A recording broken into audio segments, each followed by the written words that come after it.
गौरी एका अतिशय श्रीमंत घरातील मुलगी.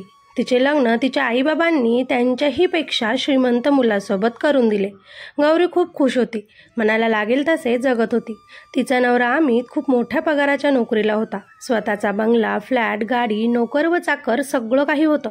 गौरीला लग्नात 22 तोळे सोने अमितच्या घरच्यांनी घातले होते. आता इतकी मजा, इतका पैसा असल्यावर माणसामध्ये बराच अहंकार येत असतो.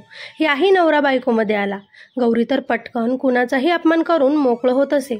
अमित आपल्या आईवडिलांची खूप काळजी घ्यायचा, पण त्याची अतिशय एक वाईट सवय होती. ती म्हणजे जॉबवरून घरी परत येत असताना पत्ते खेळण्यासाठी जाणे.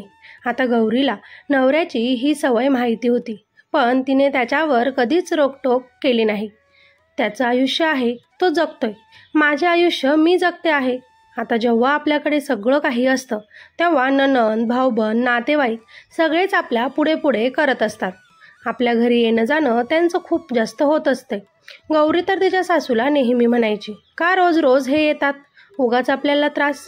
तेव्हा तिची सासू तिला म्हणत असे, अगं येऊ दे ना, चांगलं आहे. तितकंच आपलं अन्नदान होतं. पण आपल्याच माणसांची नजर लागते आई, ती सासूला बोलली. पण सासूने तिला खूप समजावले. आता असेच दिवस चालले होते. अहंकार काही कमी झाला नव्हता यांचा. तोच खरंच कुणाची तरी नजर लागली असावी. अमर जेव्हा जॉबवरून परत आला तेव्हा त्याच्या चेहऱ्यावर निराशा होती. डोळ्यात पाणी होतं. तो दबक्या पावलांनी घरात आला आणि तसाच सोफ्यावर बसला. गौरीने त्याला पाणी देत विचारलं, काय झालं अमर, चेहरा का इतका पडलाय? तेव्हा अमर निराश होतच बोलला, मी आजच्या डावामध्ये 70 लाख रुपये हरलो, घर हरलो. आई बाबा त्यांच्यावर खूप नाराज झाले. इकडे गौरीला पण काय बोलावं तेच समजेना. आता मात्र त्यांचे वाईट दिवस सुरू झाले.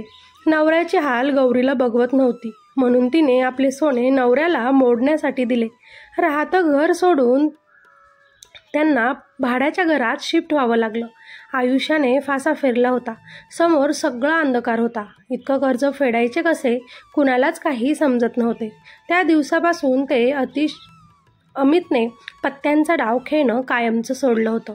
आता मात्र जे नातेवाईक रोज घरी जेवण करून जायचे ते तर आपण त्यांचं कुणीच नाही आहे की नाही असेच वागायचे. कुणी कोणाचं नसतं हेही सगळ्यांच्या लक्षात आले. पैसा असला की सगळे आपल्या पुढे पुढे करतात, पण आपल्याकडे काहीच जेव्हा नसते तेव्हा सगळे पाठ फिरवतात हेही सगळ्यांना समजले. तो अहंकार गौरीला होता तो कुठेतरी कमी झाला. एक दिवस असेच ती मार्केटमध्ये गेली आणि तिला स्वामींचा मठ दिसला, जिथं खूप जास्त गर्दी होती. कधीच देवाला न मानणारी गौरीचे पाय आपोआप त्या दिशेला वळाले. तिने तिथे एका सेवेकरेला विचारले की काय सेवा केली की देव प्रचिती देतात. तेव्हा स्वामी समर्थांच्या सेवांबद्दल त्यांनी गौरीला सांगितलं आणि मग काय, तिनं अगदी मनापासून त्यांची सेवा सुरू केली. तेही न चुकता रोज. प्रत्येक सेवा जी तिनं कधीच केली नव्हती तीही सेवा गौरी करायची. जिथून काही माहिती होत असे ते सगळं स्वामींबद्दल ती करायची. एका प्रकारचं स्वामी वेडच तिला लागलं. एकतर पूर्ण अहंकार तिला मोडला होता आणि ती स्वामी सेवेत आली होती. आणि काय चमत्कार, तिची सेवा स्वामींनी स्वीकार केली. नवऱ्याचा पगार अजून जास्त वाढला आणि फक्त एका वर्षात डोक्यावरील सगळं कर्ज फेडलं गेलं.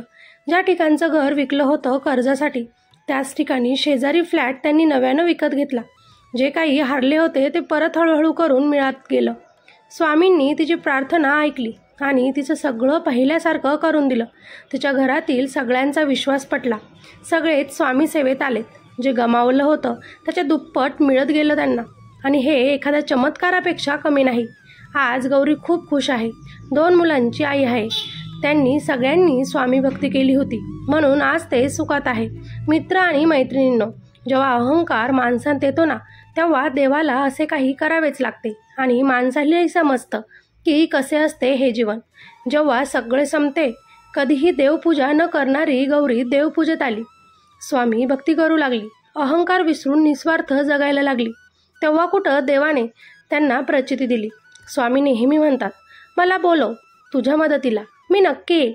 पण तू जो धावा माझा करतो त्यात स्वार्थ नसू दे, प्रेम असू दे, श्रद्धा असू दे, घाबरू नकोस, मी आहे ना. श्री स्वामी समर्थ. जय जय स्वामी समर्थ. श्री स्वामी समर्थ. जय जय स्वामी समर्थ. जर तुम्हाला अशा कथा ऐकायला आवडत असेल तर नक्कीच आपल्या चॅनलला सबस्क्राईब करा आणि कॉमेंट करून श्री स्वामी समर्थ म्हणायला विसरू नका. धन्यवाद.